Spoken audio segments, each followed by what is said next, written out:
Hey y'all, welcome back to the channel. It is your girl OG Chizzy Beats and I am back, y'all. I have been outside with my girls and my friends enjoying the summer, but I'm here to show you guys how I would make a dark, vibey, ambient, Drake or Black type of R&B beat that will hopefully hear something similar to this on Certified Lover Boy. So if you're interested in finding out how I made this loop,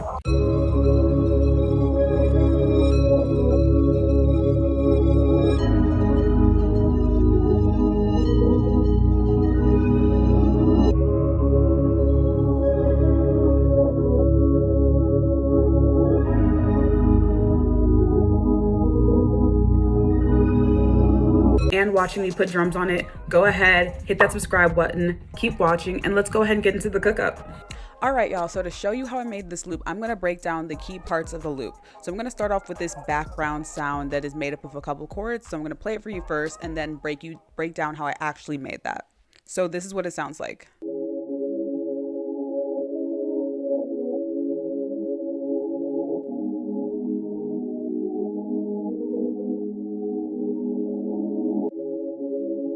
So mad ominous, mad spooky, mad ambient, very Drake, very Black type of beat. So the way that I came up with that is that I just built some chords. But what was most important for me was building out my sound profile, my sound selection. What did I want this beat to sound like? So whenever you're making ambient beats, you want sounds that have a lot of different textures to it. In Analog Lab 5, I used this sound called Underwater Droplets from Kill September's Opia Bank. This is what it sounds like dry. So as you can see, it has a lot of texture and I like that and I knew it would fit well into an ambient beat. So what I decided to do was just go into the piano roll and lay out these chords. So it's in the key of D minor, and this is just a simple chord that is a triad and then the octave of the bottom root note. So what that means is that if the key is in D, I just put my first note on D, leave 2 spaces, put my second note, leave 3 spaces and put my third note, and that is a triad. And then this D at the top is just an octave of the D at the bottom.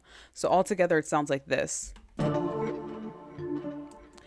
And what I did was that I just added a top line melody and made this second chord, which is really just the first chord moved down 5 half steps. So let me show you. If I highlight my first chord, put shift down 1, 2, 3, 4, 5, it's literally the same chord.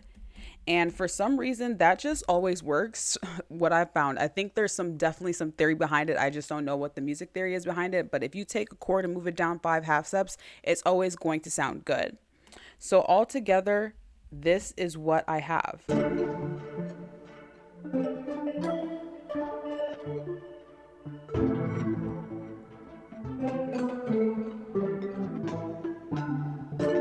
So very simple. To make a Drake beat, all you need is 2 chords. I promise you, that's all you need.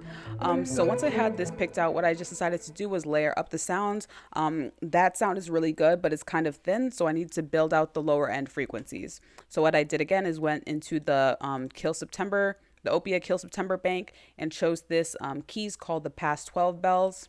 Use those same chords, cut out the high, the top line melody, and it sounds like this.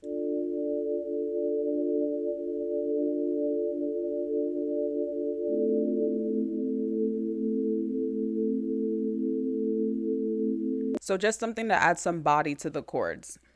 And then I decided to layer it up one more time, again using that Opia bank from Kill September. I swear this is not a sponsored video, I just use their bank a lot.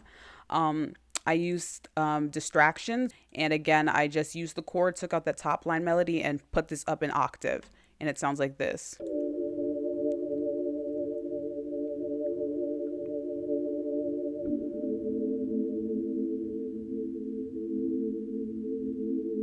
All right, so all together, I'm going to attempt, keyword attempt, because when I have Analog Lab and OBS, my recording mechanism on, sometimes my computer can start cracking and crashing. So we'll see.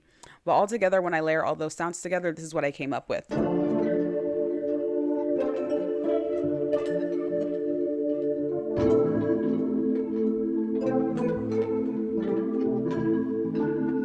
So once I had this chord progression and my sound selection figured out, I rendered this into an audio file. And what I did is that I right clicked, clicked on edit in audio editor, which is going to take you to Edison. Then I put it on the format, clicked on edit properties, and put the sample rate to, I think it was either 5,000 or 3,000. But in general, if you're going to mess with the sample rate, I would suggest staying within the 2,000 and 5,000 range.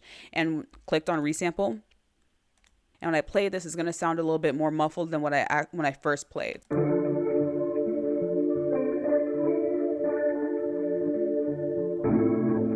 So as you can see, it's more muffled, but it adds like to a vintage, like vibey, dark ambient feel. So I reversed it and pitched it down 100 cents, which is just 1/2 step. And then what I did was that I cut it and moved the first half to the second half and the second half to the first half. So that's how I ended up with this end result.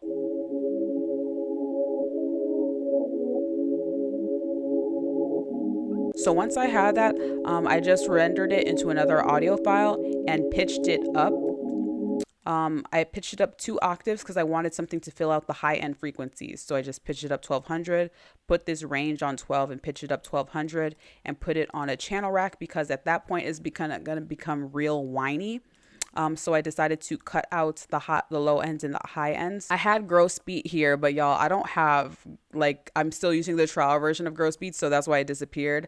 So I'm just gonna put it back on, but I'm almost 100% sure that what I did was that I put it on sidechain B and turned it down a little bit just to add some movement to the high end frequencies. Again, went in with another parametric EQ2 just to cut out the low end and the high end. And then I put on Pancake to add some panning. So altogether, the high end frequency sounds like this.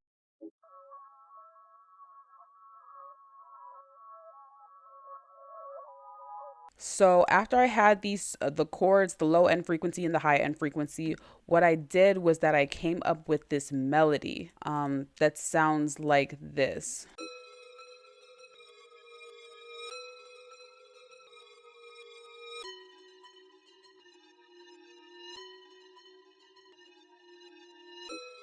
So how I came up with that is that I went into a one-shot kit and I came up with a really basic melody that sounds like this.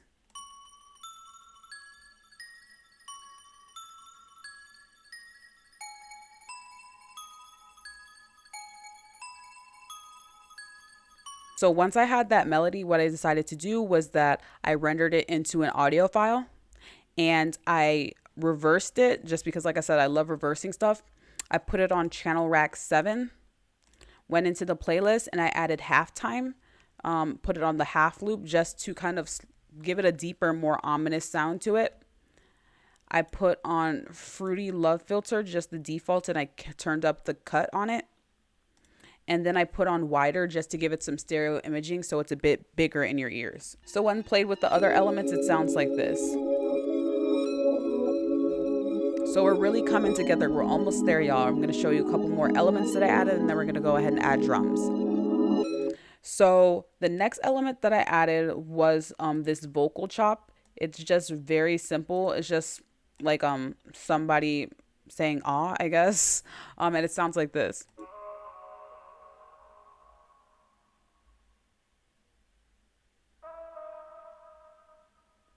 I added a parametric EQ just to cut out some of the low end and the high end. Put on reverb just to give it some space. I had Fruity Love Filter on. I put it on the melodic bandpass. I really, really love the melodic bandpass filter. It just adds a lot of like crunchiness to the vocals, and you can really play with this dial knob a lot to get to where you want it to be. And that's just how I process those vocals. So the next element I added was this arpeggiated crystals, and it's just again from the Opia Bank by Kill September. Let me show you how it sounds like dry without any effects. So a really cool sound, but I wanted to thin it out a bit, so I added a fruity chorus to it just on the default. I put on a fruity flangus again. I think this is on the default. And then I added Pancake 2 just to get some panning between the ears.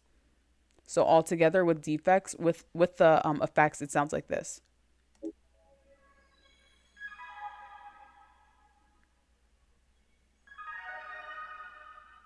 So just adding texture. So then the last element I added to make this loop complete was a bass. I really, really, really love this bass called the Clean Reese bass. I'm going to play it for you guys. So it's big, it's thick, it's texture, it's a lot of stuff that you would hear like Drake or 40 or Slack have on their type of beats. So what I just did was that I came up with this chord with this bass line progression. And for the effects on the bass, what I did was that I just had a parametric EQ and cut out some of the low end because I didn't want it to sound too muddy. And I went ahead and rolled down a lot of the high end frequency. Without any effects, this is what it sounds like.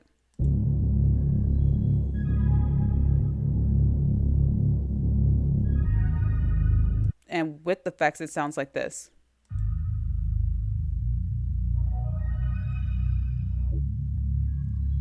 So altogether, this is what the beat sounds like. Well, the loop sounds like.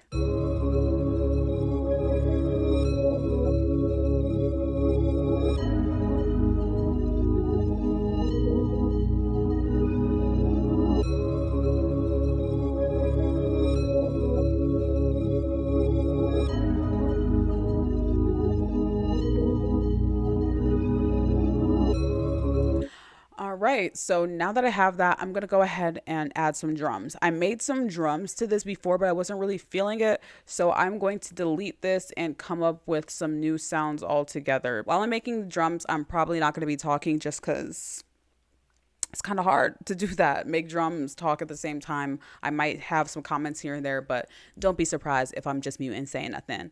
But yeah, I will talk to you guys when I'm done.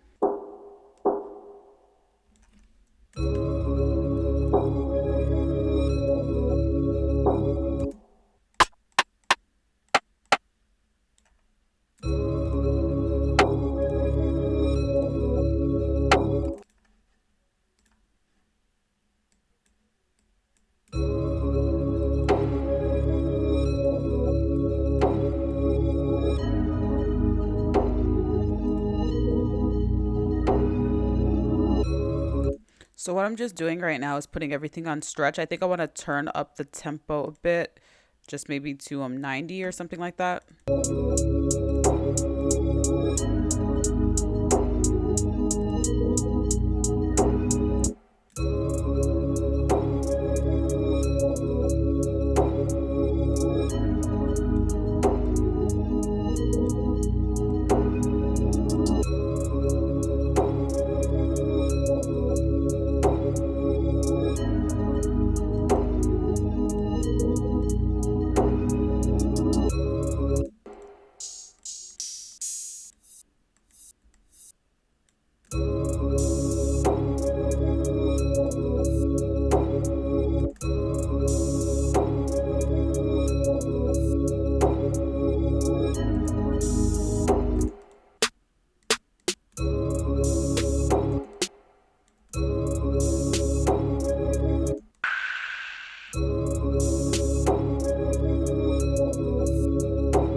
Right, y'all, so I think I am done with this drum pattern and hence done with this beat. So now all I have to do is arrange it.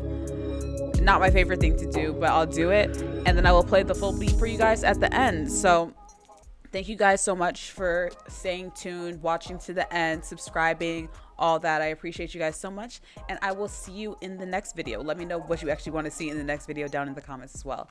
All right, bye. Ain't that Chizzy?